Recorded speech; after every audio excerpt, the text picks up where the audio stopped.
Welcome back to STL TV Live. I'm Sarah Bernard, and I'm joined by Nancy Bobrow, who is the president of the Women of Achievement, which is a volunteer job. Actually, we've been talking about how the Women of Achievement organization honors the women in our community who are volunteering their hours, just like you've been doing, in addition to your professional role outside of your volunteer hours.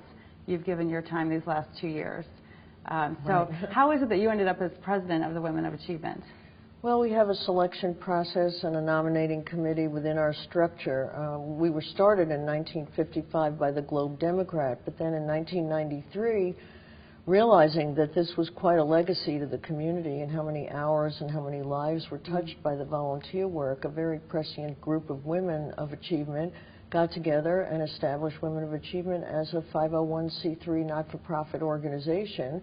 And we have lived on to this year. We are celebrating our 60th year. And in 1996, you were actually one of the nominees and one of the Women of Achievement, one of the 10 that year. Yes, I was, and very proud to be, and have been working within the organization, continue to do my work in the community, and I'm a practicing psychologist, but I have volunteered to help children, and my mantra is prevention of child abuse and neglect, among other things, and I have chaired the boards of St. Louis Crisis Nursery and Nurses for Newborns, and served on Vision for Children at Risk, and with the state on the Children's Trust Fund board, which I also chaired. So my issues have been about children, but other women have done things with women's issues, domestic violence, social justice, and then the arts.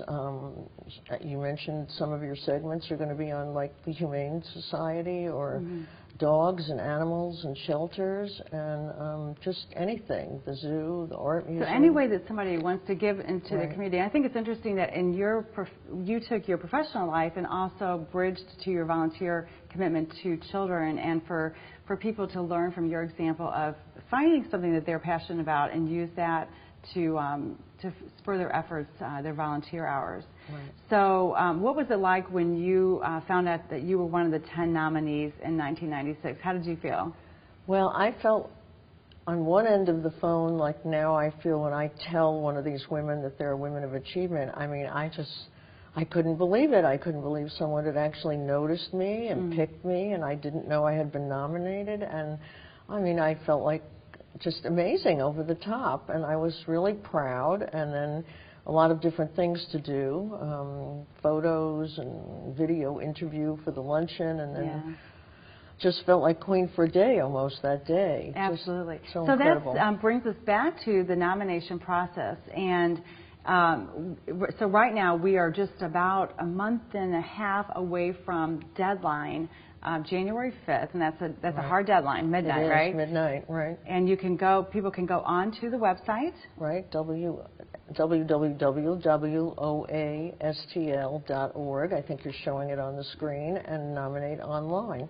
Okay, and once and the application is there, and what is the application like? Is it well, it's 2 pages that they're allowed to write online, and we give the criterion on the first page, and we talk about how the women should have had volunteer impact or leadership in the community, that they should have touched lives or seen a gap in the community, seen a need, started an organization, or volunteered many hours, or led a group, or just anything in all different areas. And we're looking for diversity of nominees, so from the Metro East or all around the Metro St. Louis area, and someone contributing. And we have multi-generational groups, so from young to old, but I think we're looking for a breadth of community service. So usually our women have been doing volunteer work, service, and leadership for many, many years. Yeah, and it's a great opportunity. I think as you're talking, I'm thinking about all the women I know who give so much to our community.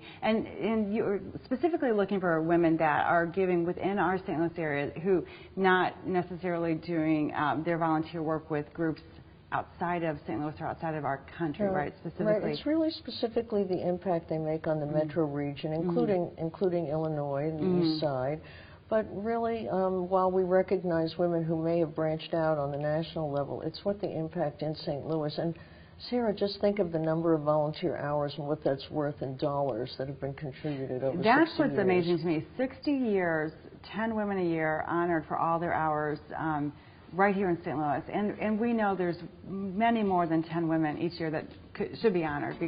You know, I just know on this show alone, we get women every week who are here telling amazing stories of the volunteer efforts. Nominate. I encourage you to nominate someone. I could give you a list. Well, if people go to the website, they can see the complete list of all the organizations that our women participate in, because they are listed there. And a list of past honorees. Is that right? Past honorees and the luncheons and the videos. So. Yeah, good. Well, thanks. Nancy, thank you so much, and we wish you best of luck this year with hopefully lots of applications. The call for nominations for Women of Achievement is ongoing and continues until January 5th.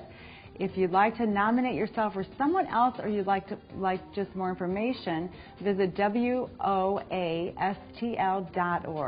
Stay with us. We'll be back with Support Dogs Incorporated after this.